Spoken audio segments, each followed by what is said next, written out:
man. So I'm just waking up, looking at this news, and logging to Forbes.com and learning that WWE has released, what, 8 more? Hold on, let's get this counted. Yeah, it's about 8. It's very unfortunate. Really, I heard about the news last night through Stephen Lawson. And then, of course, the news was out forever. But, that was where I heard it from. Checked around this morning just to make sure it was real. And, yeah, it's quite unfortunate. So, we've lost, in order of seeming importance, from least important to most important, Shane Thorne, Jackson Riker, Drake Maverick, Tegan Knox, John Morrison. Okay, maybe switch those two. Ashanti Adonis, Top Dollar, and Isaiah Swerve Scott. Yeah, hit row. The rest are hit row. And obviously, it's extremely unfortunate to have lost at least the rest of them. I wasn't even really with the act anymore, to be honest with you. Like I was happy that it was a thing in NXT. I was happy that, they got their main roster call up. But then when B-Fab went, it was like, okay, well, this is a main part of the group. Like, it kind of needs, like, feminine element. Lost that. Okay, you know what? 6-man team, next New Day, small coordination for Woods with them. And you know what? Let's just rock. No, now they're gone. Budget cuts. Couldn't even say we wish you the best in the email. And that's some shit where Laurinaitis is looking like a bitch. Because you can't even be professional? Off with you. Next. So, John Morrison. I was kind of over John Morrison once he did the heel turn and was running with Miz. I figured he would have had more of a championship run. Since when he came back, it was him being an annoying heel wasn't anything that was going to put him over with the crowd. Him in ring, hands down, one of the best, but he's not around, and then he was on Raw. Like, if he would have went to SmackDown by himself, I'd have been that much more interested. But turning on the Miz, everything was just too little, too late with that. So I was over it. Tegan kept getting injured. Dakota clearly knocked her out. You know what I'm saying? Like, the whole knee thing, at least storyline-wise, all the way back at, like, 2 War Games ago. Then she came back, then she left again, and you had the whole comeback story, 4 parts. They got the random call up to the main roster. Nobody knew. Then she was gone. Now she's really gone. So, whatever. It's very unfortunate, but I was a Dakota guy anyway. I liked Tegan initially for the look, but I wanted to see what she had. And right when I noticed that she was actually a thing, she just left TV. And then had the knee issues that was not about to touch like that. Whatever. Drake Maverick, this is second go around. They brought him back around. I don't know if it was a work or whatever, but he was gone. Then he came back. And this most recent, he came back, and then now recently, clearly he's gone again. And it's like, well, he had his time with AOP. That was nice. He peed on himself. That was when shit started to go left for him. No one took him seriously ever again. He was almost like a Malcolm Bivens. He was serious. He was the GM of 205 Live back when 205 Live was trying to get his feet back, and it did. That was under his watch. So it is a little it's a little unfortunate to lose Drake Maverick, but they didn't really have a direction for him anyway, and that's clear. So it's whack. I don't know what else to say on that. Shane Thorne, wasn't he running with the Retribution gang for a little minute, and then he was running with Vic and MVP, right? Just for like a week or two. They won a match and then never saw him again. Next, Jackson Riker. Man, that guy was Elias 2.0. I think the old man liked him because of his last name, but he already had way too much going on with talking crazy on Twitter and all of this, Proud Boy stuff and using his slogan from the WWE to talk to the president and the January, and then the Forgotten Sons, the whole shit was a fail. But he seemed like he was on the right track, but they just ran out of things for him. As far as look and stuff like that goes, I really like Jackson Riker. Maybe he'll go somewhere else, or maybe he'll come back eventually with a better name and we'll get maybe something better. But for right now, the way things are looking, I am I'm I'm disgusted with the Hit Row release. I'm disappointed with most of the other ones, and it's just unfortunate that John Morrison had to go like that because I definitely saw him with a United States Championship, maybe with an Intercontinental Championship on SmackDown. I believe him and Nakamura could have had an awesome rivalry, but that was something that I was leaving to WWE Creative to take care of. But of course, trusted them is like, well, trusting gravity gonna stop on Earth. But let's head on to what else was going on this week. Who do we have on Raw? Now, I was gonna watch SmackDown, but then I decided not to because I didn't like one of the backstage segments. Pissed me off, so I said, you know what? I heard about it. I don't even want to look at it because I think the wrong idea is being portrayed here. So I'm not gonna promote that. I'm not even entertaining it for real, for real. So let's move forward. Like, conduct yourself better. Now, what do we got from Raw? I'm actually glad I didn't watch parts of Raw. Apparently, the only good match was KO versus Finn, and that's okay. But at the same time, with everything else, it's like, why can't every segment feel important? Like, if you're trying to maintain a customer base or a fan base or whatever, like a casual base, like if you're ignoring the hardcores, like me, I like to see myself as a casual hardcore or the hardcore casual. We might run that whenever people start commenting. Let me know how you feel about that in the comments. But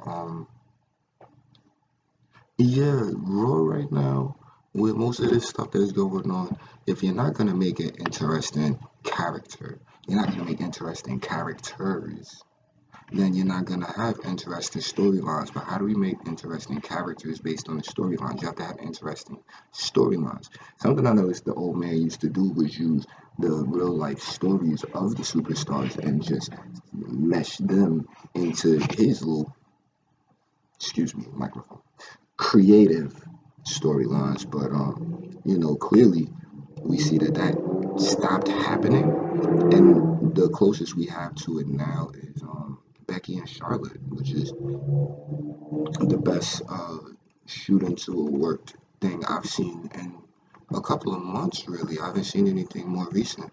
Either way, what was this on Raw? A tag team that went into a six-man unorthodox? No, it wasn't. That's not unorthodox. It's Sonya reading her script respectfully, and this goes back to creative, which ain't doing good writing. And then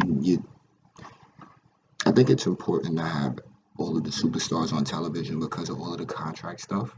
But at the same time, you're giving us a reason and you're thinking it's gonna be okay. Like, okay, we're gonna give them a six-man tag early, but not too early to make them complain. And it's like, dude, you did a tag team into a six-man.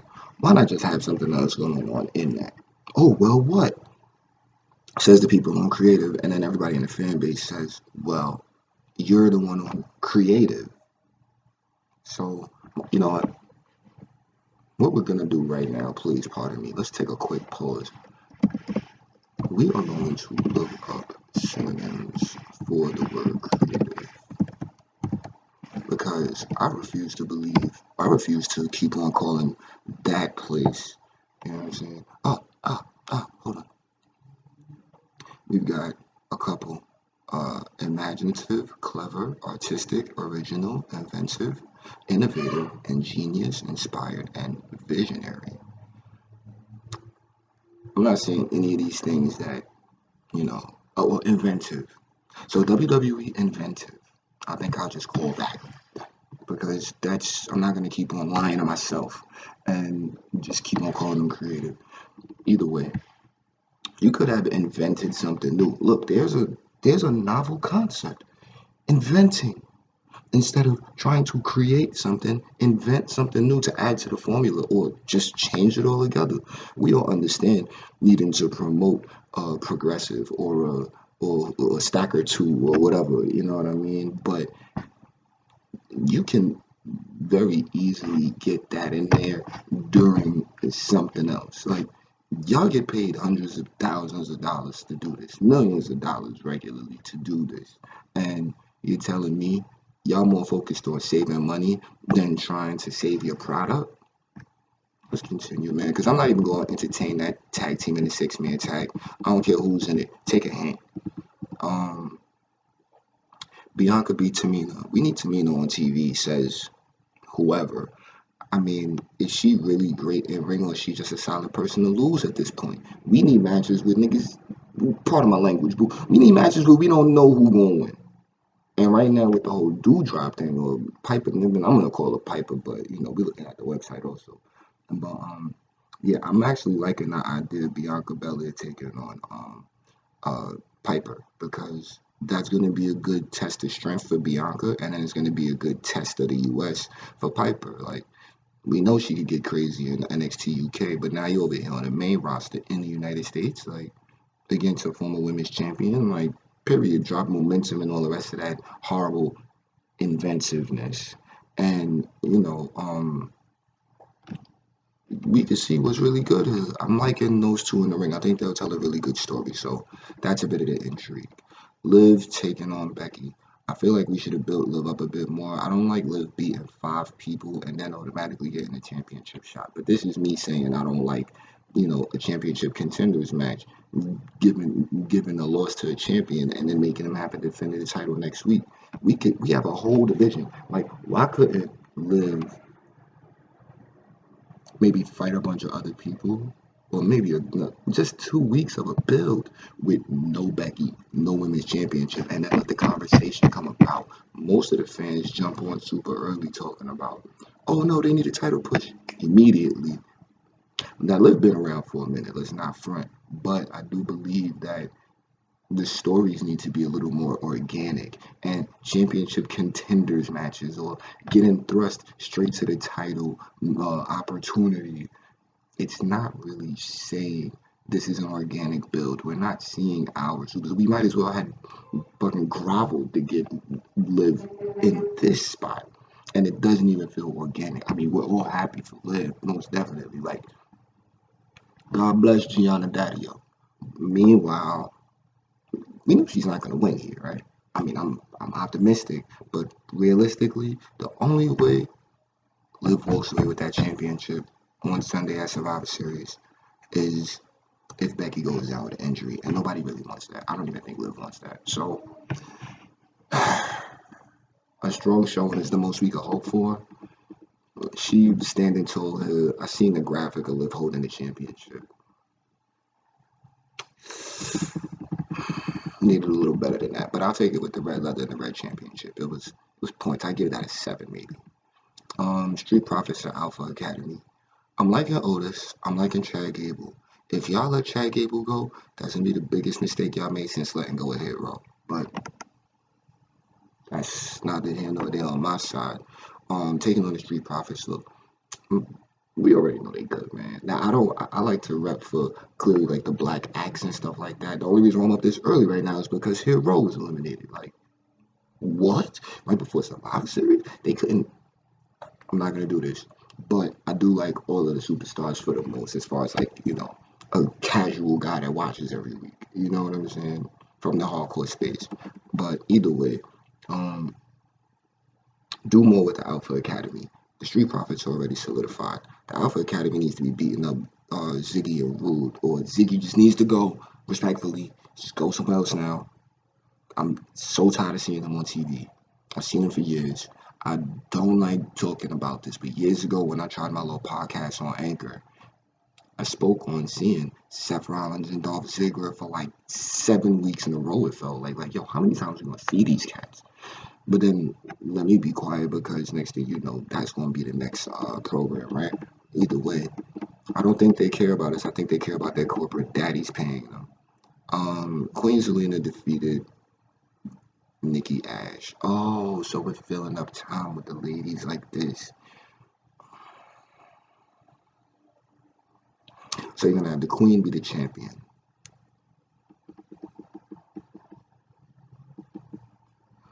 And then Rhea Ripley beats Carmella. So is that more women's matches, which is okay. That's a very, very, very good thing. But we're not about to sit here and put this cat Vincent in the baby seat, bro. I'm sorry.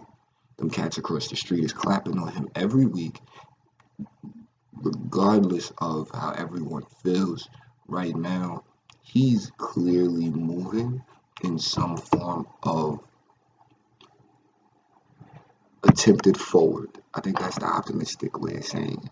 Whether he's moving backwards is up to everyone else in the comment section, but I can see where he's trying. But these tries right now ain't good enough. On to the match of the night, which I did not see, but I would almost be interested. Maybe next week, we'll see what happens. But KO with Finn, very good stuff. KO won. I'm pretty sure that oh, good stunner. So he won clean. Very good. Finn doesn't look bad at all. Finn can stay on the card. Finn was the first Universal Champion. That's something that's just gonna keep him solidified for a couple more years, until he wins another championship. But regardless of that, please pardon me. A lot of noise in the background. AJ and Omos.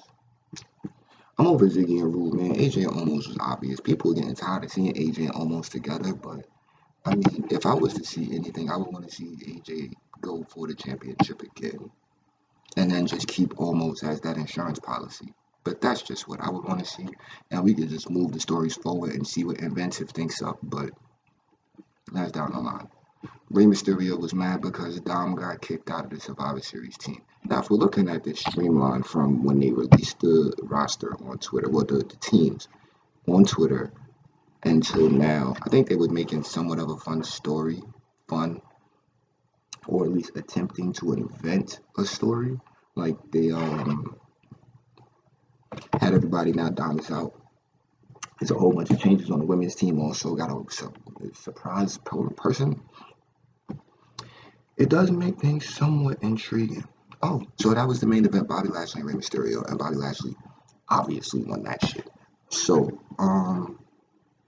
Raw sounds like it was 3 hours. Sit down. Okay, these are the releases. Quite unfortunate. But now let's get on into the main event that everybody's here for anyway, which is the NXT 2.0 results. I know that's what I'm here for. So let's get to you know what I mean? We back at Bleacher Report with my man Kevin Berg, what's his name? Hold up, let's run up there real fast, find out. I'm liking his writing style. We're reading some of these. I don't know who else does grades and stuff now, and I'm thinking about it. I could search for it, but I'm kind of liking what's his name? Kevin Berg. He's okay. Berg? I think it's Berg. Whatever. Go find it on Bleacher Report. NXT's.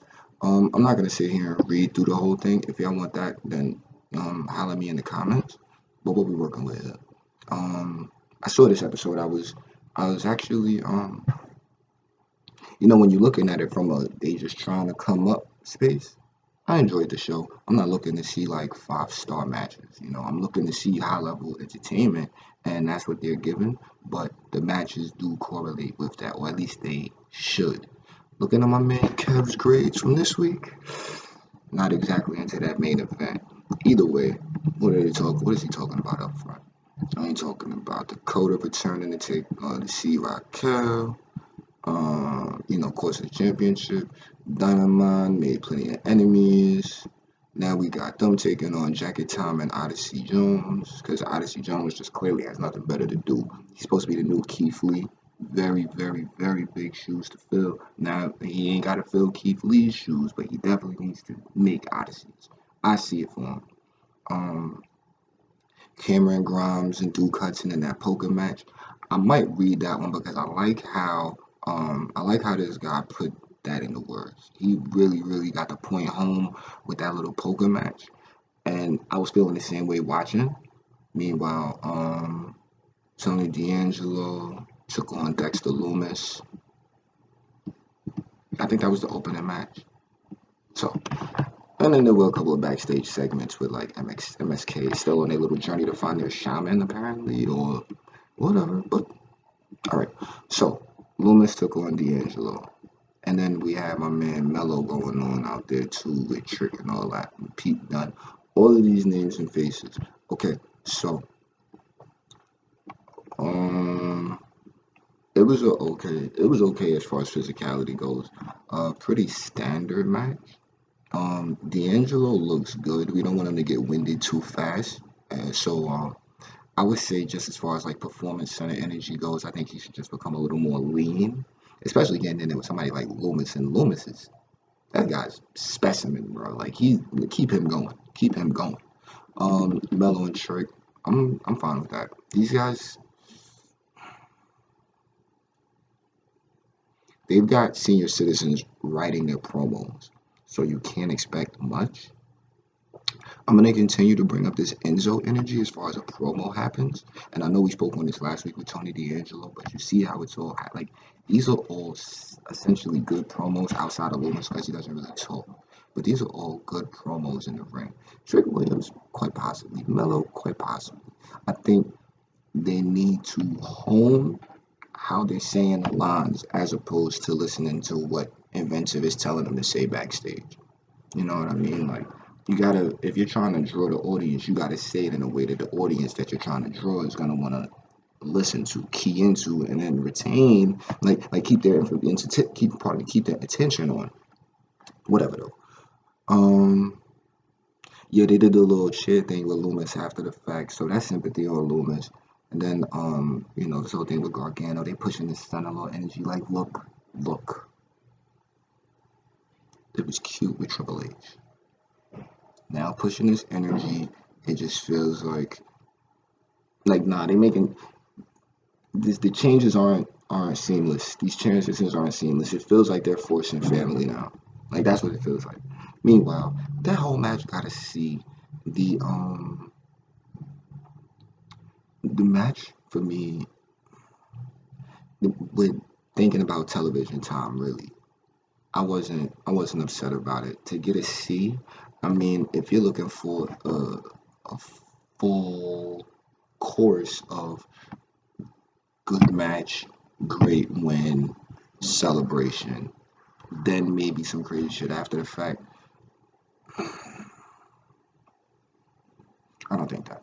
But I'm definitely seeing good things for all of these guys moving forward also. So that got to see. I'm not gonna argue it. I'm just gonna, let him continue with that. Diamond Mine took on Jacket Time at Odyssey Jones. So was that a 6-man? Yes. Okay. Um. Right now, I think Jacket Time is in a good place. May not be very popular, but at least they have like a gimmick. Will it die? Will it fall apart? I mean, this is something that might reach out to that Asian crowd, the younger Asian crowd. I don't know, but these guys do have that comedy element. So, like, Kushida may have been a little more uptight, and now he's or not uptight, but he's been on so many different sides, heel and face. So now he has like a fun tag team partner that'll help him loosen up a little more. That's the way I see it optimistically. This match between the six got a C plus. I'm enjoying Diamond Mine. I think Diamond Mine is really, really good as far as just like really pushing and promoting that in-ring work. You know what I mean? That in-ring capability and technique. Roderick Strong is great. Now hold on. My man said this feud between Strong and Jones does nothing for the cruiserweight division. That is a fact. Cruiserweight champion taking on like a 300-pound man. The Olympic Slam, though, that was crazy. That was a great sell on that in the match. I like that. I like that. Kushida's a better parent for Strong and it's still owed the rematch. I agree with that. But Robert Strong should win. Kushida could win down the line. Zion Quinn, Andre Chase. So apparently, Zion told Electra no. I guess she extended an invite to him to join, and he said nah. And then he's taking on Chase. Chase is getting solidified. Whether he's a loser or not, he's pretty funny. Like, he has his moments. So keep that up. Commentary on 2.0. Okay. okay, yay, Mackenzie and Vic Joseph are dating. That doesn't mean Vic Joseph needs to call her babe on television. That's not drawing a younger audience. That's making me want to turn that shit off. Or I could just easily find out who's dating who. And oh well, I forgot about NXT now. No, no, no. And that's some casual shit. No, no, no, no. Too many comparisons too early. Don't think this was for Beth Phoenix. She compared Chase to Drew Gulak. Drew Gulak is not anybody on the roster right now. I like him, but that doesn't make him somebody. Therefore, let's not, reference these superstars to these other superstars that ain't where they need to be on the main roster. Like, you're just putting them on that same path. Like, everybody's going to see him as another Drew Gulak.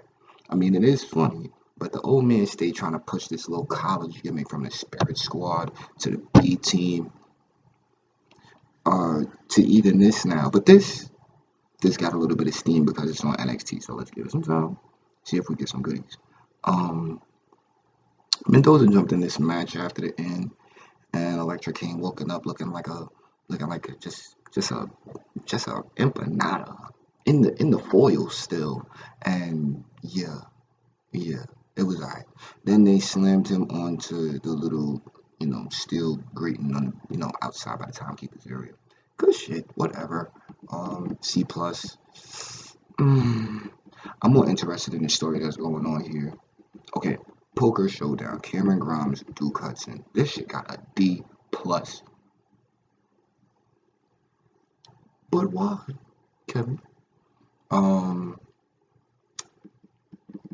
Let's look at this analysis. WWE tried to do something different here, but it did not work. Casual fans with no knowledge of poker were certain to be lost. I played a couple of times on my phone. I watched a couple on the, on the television. And do you know? No, not on this. Because I was actually getting bored. It takes time to give this man a chance and then follow his stories when it comes to these in-ring moments. And nah, I think this would have been kind of much funnier still in cinematic, but then I don't know. I didn't see the first one. This one in the ring, you get an A for effort, a D in execution, and a complete F for just even putting it out there to begin with, having an idea. I didn't like it. It was funny toward the end. It had some spots, but nah, it was definitely forced. I can respect a 3-point shot, but not when you are clearly contested. You know what I'm saying? You're contesting yourself type shit. You know what I mean? The contest was on Wednesdays, but that's a whole nother thing. Grimes and Hudson should be a good match, and that's the good part because I'm pretty sure they're gonna have an awesome one. Duke Hudson was somebody I was watching from the breakout tournament. I had my eye on him. Him and Mello were my two the ones I had my eyes on next to Odyssey. But yeah, I'm liking it. I'm liking Duke Hudson and Cameron Grimes going at it eventually. It's gonna be a really, really good one. I would almost ask for 50-50 booking on that, and then maybe a really, really good rubber match at whatever pay-per-view they decide on, but maybe around WrestleMania. I think this one could build to Mania because we already got it's some bullshit, but we already got enough elements with outside people, a cinematic, an in-ring segment with the poker table. This could be a thing. Not calling up to the main roster, but I'm saying whatever NXT does before one Mania weekend, let's say not Mania weekend, maybe before Mania weekend, because 2 nights. We'll see.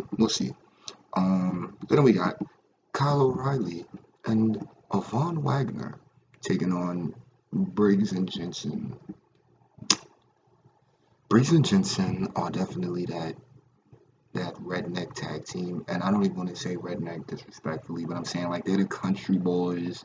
You know what I'm saying? These guys were supposed to be what the Forgotten Sons were essentially, but now we're getting a stronger, rougher version, looking version, and I'm I like the in-ring capability seemingly. And then right now with Von Wagner and Kyle O'Reilly, First of all, shouts to Cal Bloom. I do enjoy the Stephen Larson's podcast. I have a couple of other guys that I listen to, but we'll get there. We'll get there. I believe Cal Bloom was on there for a couple of times, replacing one of them. And just listening to his know-how, I really, really did. Like, I could be wrong. I could be saying a completely different name, and I don't know. But I'm pretty sure that we're talking about the same person. I like Von Wagner now. I didn't like him initially, same way Kyle didn't. But it's a basket around. I like Von Wagner. I think he's gonna be a good face. A good face with Adam Pearce, and then if he sticks around on NXT, he could be one of those hybrid types, and it works. It works. And I'm not saying this because I liked him from a podcast. I'm saying like he already has the body look, you know what I mean? The rest of it is a little but that's technically what's looked for in a bodyguard. Not supposed to be super attractive, quote unquote pose. But these guys beat Briggs and Jensen by pinfall. That's fine. I'm not mad at it. Not mad at it. Like, let's just keep it going. I feel like those two need each other right now. And the way they play off of each other is really, really good. So let's just build it. All right, Persia Parada, Gabby Stevens, and Jenny Levi, because Indy was tending to her man after all that crazy stuff at the start of the show. Okay, Persia Parada. She's a powerhouse that's necessary. Wait, I even think he said that here.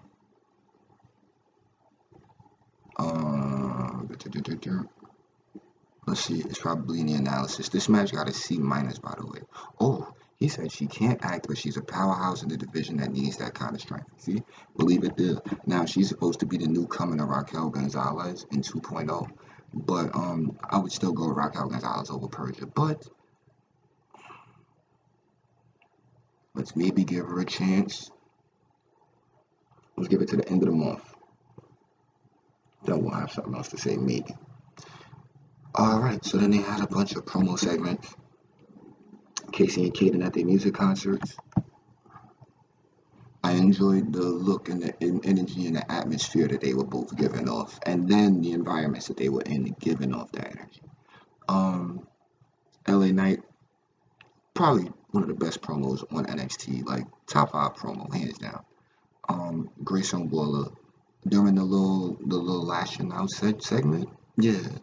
Last Legend is a pretty bad name. She sounds like a Florida girl trying to tap into black girl magic. She doesn't give me I'm from the hood vibes. There's nothing wrong with that. I'm just saying these could be small things that could be tweaked into her character to have her feel a little more natural while she's out there instead of the, oh my God, yes, that, take that down. You could say these things, but I mean, we know we need to be on a million, but you got to remember the senior citizens are not drawing a younger crowd. That means if they're telling this black woman to say this to draw a part of a younger crowd, the younger crowd is going to be listening in to the vocal inflections, listening into how these things are said. And when they see that she's not saying these things correctly, they're going to say, oh, she's trying too hard. Oh, she's faking it. Oh, there's a bad word. And we're off to the next segment. Ultimately, all three of these. Oh, pardon me, did I miss one? Oh, and then the champion, Tommaso Ciampa, was backstage speaking to it. Then he went to the ring. Braun Breaker came out. Braun Breaker wasn't as, great as he could be, but there's fan bases for many aspects of this. We're all starting to see the divide between 1.0 and 2.0. I raised a point earlier this week about NXT point 5 that was on the network for an hour, but that's for another time. Either way, I like that little flaw of it. And then Raquel Gonzalez versus Dakota Kai. The match got an A minus. The ending was a little crazy. Zoe Stark's injured. Io Shirai Scream of War Games was a top 5 moment for me on the show. I thought that was dope. and Dakota right now. I think Dakota is doing quite possibly her best work. I will not compare her to another superstar who I immediately have in mind, but we're going to let Dakota's character continue to build. I'm glad that she didn't get called up to the main roster. I'm glad that we haven't heard from her in a few weeks. I'm a little bit biased to Dakota because she is one of the last vestiges of the 1.0 women's division, seamlessly transitioning over to the 2.0, taking on what creative has for her. But then you can feel like it feels like she's owning this new character. It might be a little bit overboard, but ultimately, I'm definitely liking this direction for Gonzalez and Kai. I think that Raquel Gonzalez still needs Dakota Kai, and that's why I'm not complaining about them still having this little running feud. But ultimately,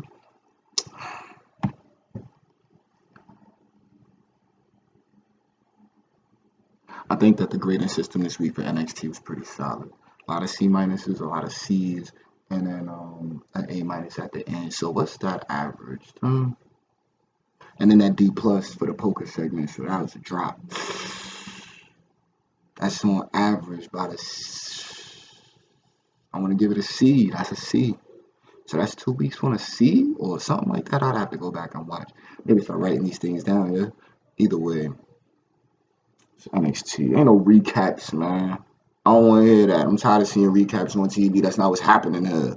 Lucky I'm even talking about it. Don't make me talk loud. I already know how to type quiet. I'm trying to keep everybody asleep. I'm not even trying to turn up for real. Maybe Mania. It's Neon. 37 minutes. Good Lord. Holla at me.